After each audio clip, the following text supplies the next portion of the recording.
Hi everyone. So welcome to the lecture 2 in the Classical Mechanics 1 course. So lecture 2 in Classical Mechanics.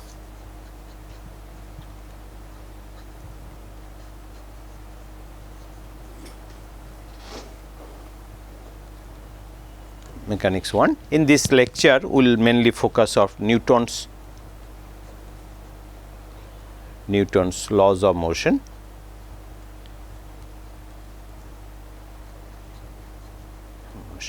But before that, let me know if you have any queries, questions regarding the first lecture. So first lecture, so lecture 1, let me recap. Lecture 1 was on the introduction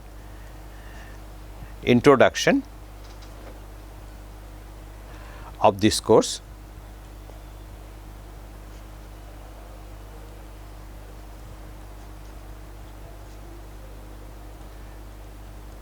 So introduction, let me recap what we have discussed.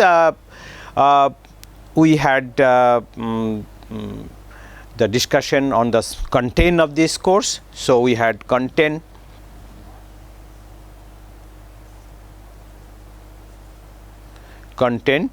then we have study materials, books,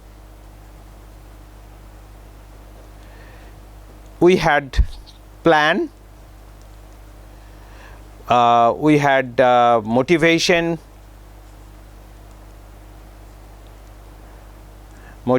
for classical mechanics,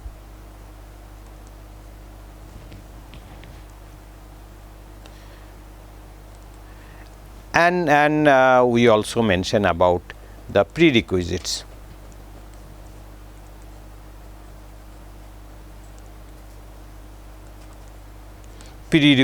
Of classical mechanics 1.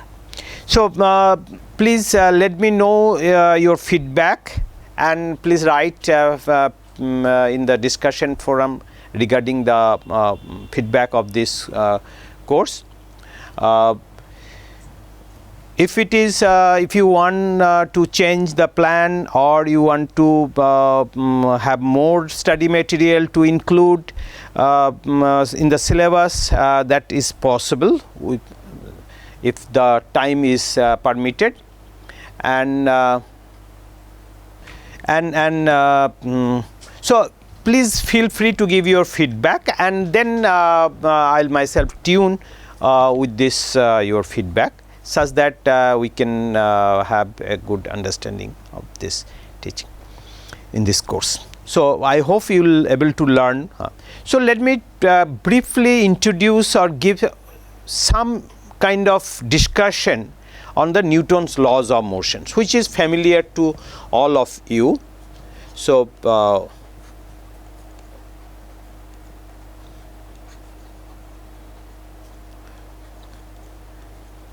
main motivation is that with this discussion on Newton's laws of motion, I'll convince that why we need other formulation for the classical mechanics. So after learning Newton's laws of motion, then we'll see that disadvantage of this and why we need a better formulation. So let me start with the first law of Newton. So first law, which is also known as law of inertia.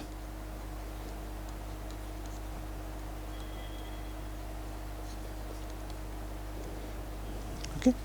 So let me first write, but before I start the Newton laws of motion, I will request you all to go through the history of classical mechanics, how or what time down to the history the concept of force, concept of velocity, etc. was introduced, how classical mechanics developed over the thousands of years, please go through the history. It is available in Wikipedia as well as in different internet sources. So this will have you will have a good understanding of Newton laws once you know the previous history. Okay, so let me start with the first law, which is also known as law of inertia. So let me explicitly write and then I will discuss. So every body continues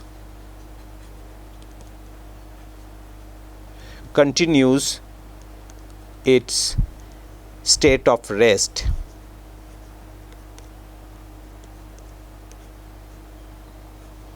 or uniform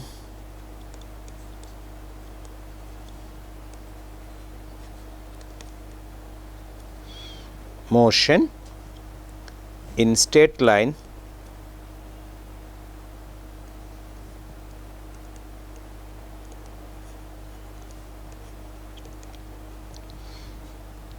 unless it is compelled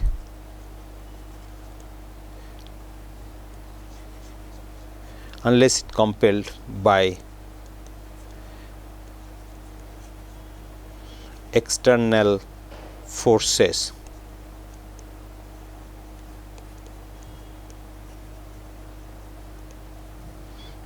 to change that state. So let me underline few important words from here: everybody, then state of rest, uniform motion. So motivation of Newton's laws, that we want to convince you that why we need a better mechanics. So let us start with the first law, and first law of motion, which is also known as law of inertia. So what does everybody means? Everybody, can it be a time bomb? Certainly not, right? Can it be a extended body? Can it be a point particle, or what is the point particle? So there is an ambiguity that everybody means what? It cannot be a time bomb,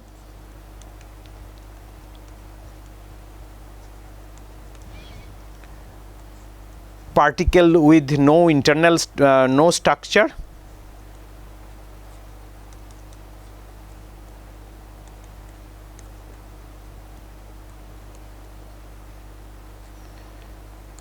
that is also not possible, because that is also not appropriate, because we consider electron with no structure, but still it has other ambiguities, as in the quantum mechanics related to Heisenberg uncertainty principle, concept of center of mass.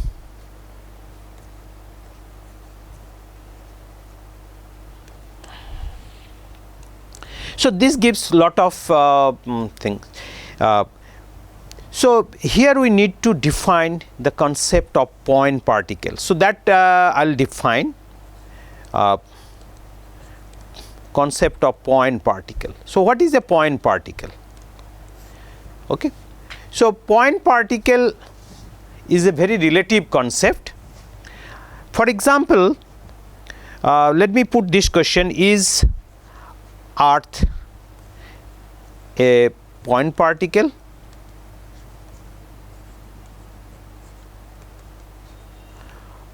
Or extended particle?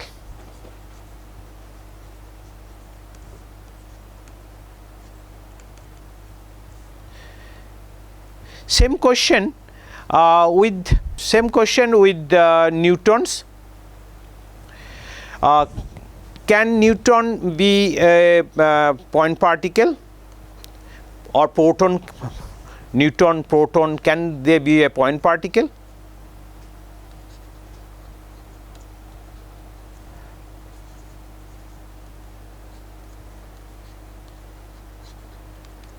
So you have to think. So let me answer this question. Earth can be considered as a point particle if you consider its motion around the sun, then Earth is point particle. But if you consider the Earth's rotation about its own axis, then its dimension is important and you cannot consider Earth as a point particle. So, point particle is a relative it's a relative concept. In some situation Earth can be considered as a point particle, some situation it cannot be considered as point particle. Same as the proton, even in describing the motion inside a nucleus, neutron proton cannot be considered as a point particle. So, definition of point particle is that if we can neglect particle's dimension in describing the motion, then we call it point particle. If the dimension of the particle is neglected in describing its motion, then it is called point particle. So Newton's law, as we mentioned,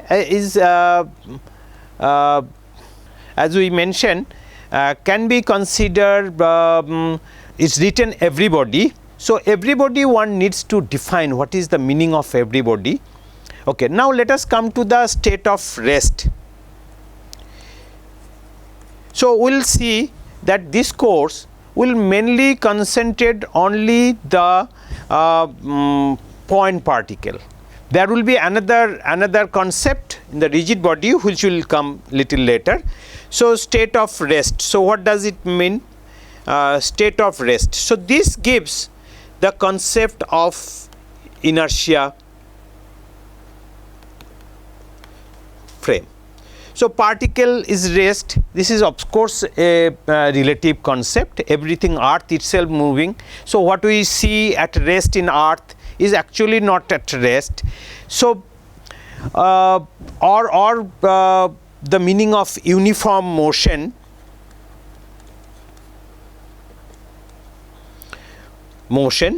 these together gives the concept of inertia frame, and we will see the Newton's law is valid for only in the inertial frame.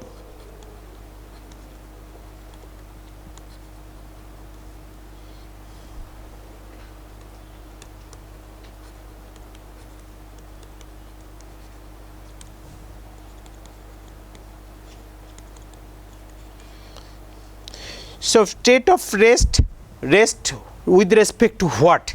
So, that gives the concept of inertia frame and straight line. Now, next important word which I underline is the straight line.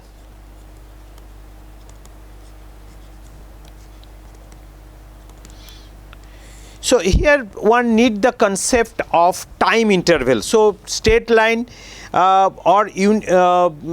straight line we can consider how we define straight line. So, one can take the Newton's law as the definition. So, Newton's first law.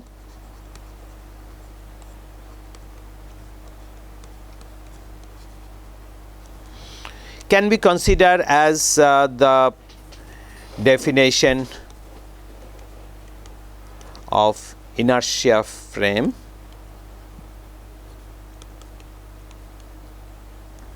It can be considered as the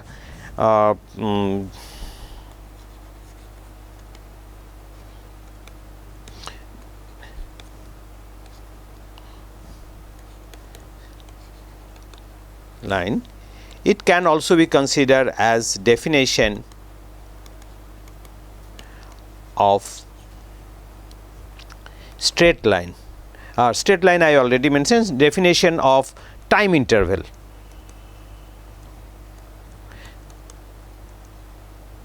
How?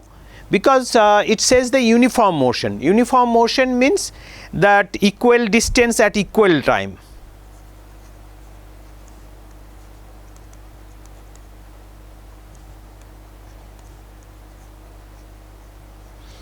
Equal time. So, what is the equal time? So, this gives the definition of time interval.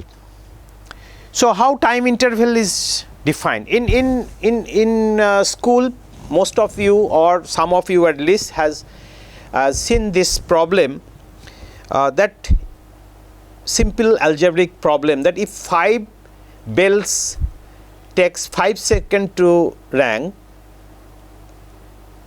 how many seconds will be required to ring 10 bells?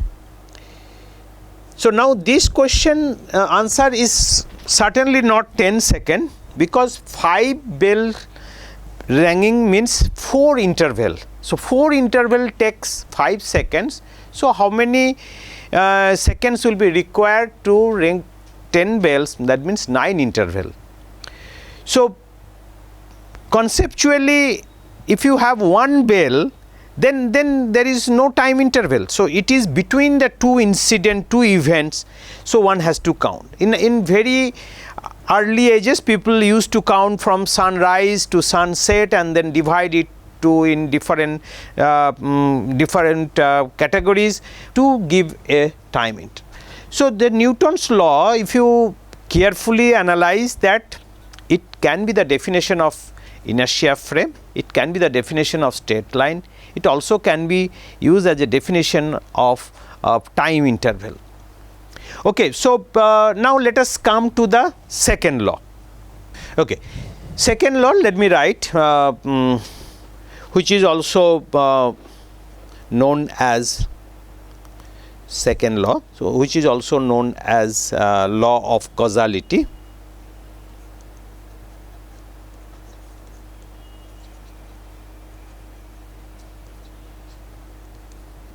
Causality. Basically, it gives you the force, which is the rate of change of momentum of the particle, which further I can write mass times acceleration. So, this is the form of Newton's second law. This is the law which by using this you can find the equation of motion and the solution of a classical particle. Now, third law.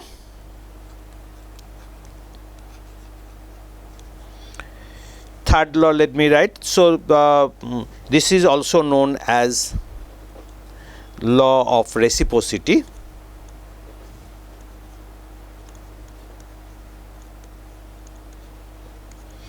Law of reciprocity, and you all know that every action has equal and opposite reaction. So, these are the 3 laws of Newton which describe the motion of a particle. So, now I will explain how a classical mechanical system can be described, or in language, that how we can find the solution of a classical system using this. So, how to find solution?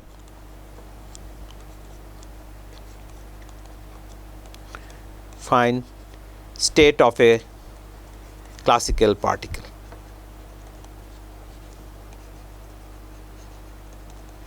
Using Newtonian mechanics.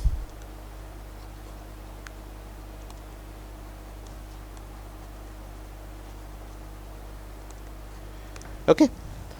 So, first, as you know that you have to find the forces. So, first step is to find the forces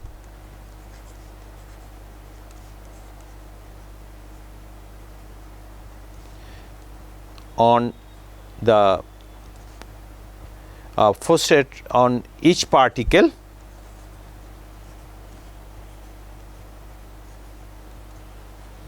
each particles.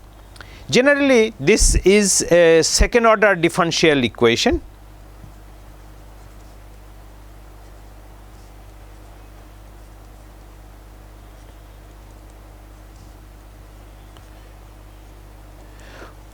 Which you can solve exactly, or maybe if it is not solved analytically, you can take a help of computers to solve this, to find this solution.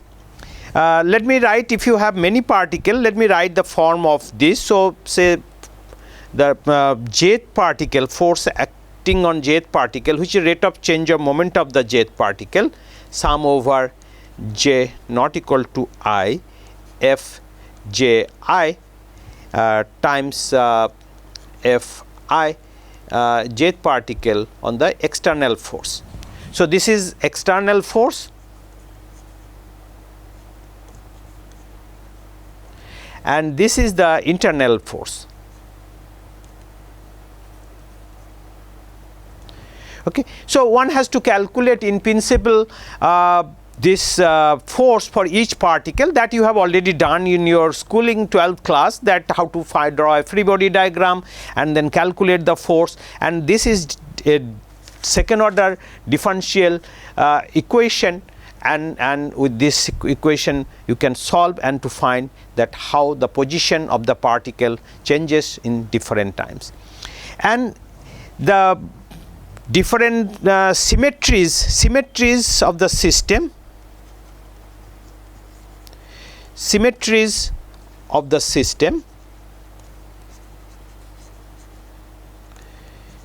can help to find solution.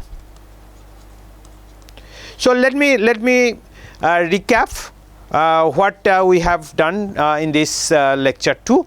So, we have studied Newton's laws and analyzed Newton's laws, and then